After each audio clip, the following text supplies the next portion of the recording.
غم د خوګشنا وتکا توراشوا لدرد ژړې دما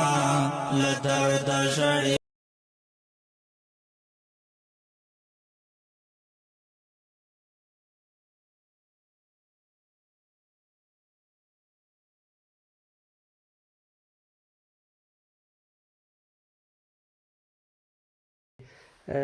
خانه کرایی است یا لدرد ژړې دما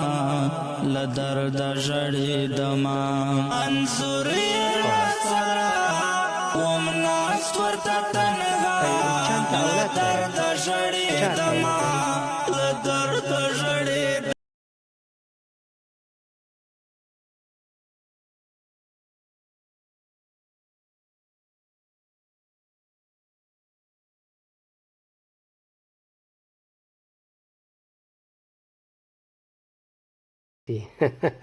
خب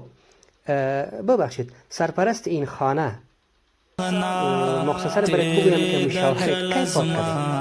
کرده؟ 2 سال شده. خب علی خود زمستان هم است همی خرج و مصارف و این چیزا و این چطور میشه چه رقم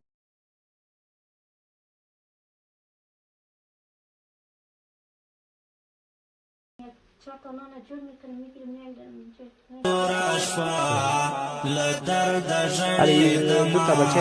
رفتن مدرسه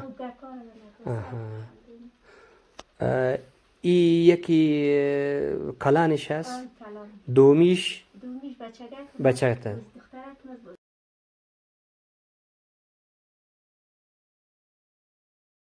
خورد هستن یعنی با کار و با اینا نیستن چرا که وقتی که تعلیم میکنه اگر با کار هم شون تعلیم خوب است که باید تعلیم بکنن علی ماشاءالله دخترت بچه نام تو چی است؟ صدف نام تو چی است بچه؟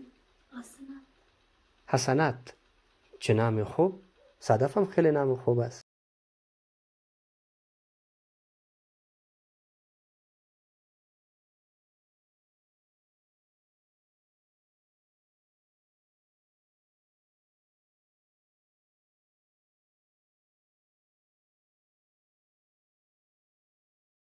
علی ای اتاق مربوط شما میشه تا یک وقتی مربوط خود مسئولیت شوهرم است خب ای شوهرت است نزدیک کنم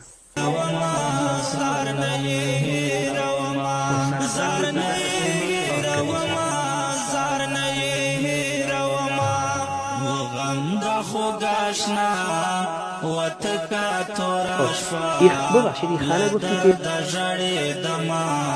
لدرد ژړې دما و غم د خوګاشنا وتکا توراشوا لدرد ژړې دما لدرد ژړې دما انصر سرا ومناس ورته تنها لدرد ژړې دما لدرد ژړې دما لدرد ژړې دما لدرد ژړې دما هغه تور ښکلي زلفان رایادېږي هر زمان وم تل پسې پریشان وم تل پسې پریشان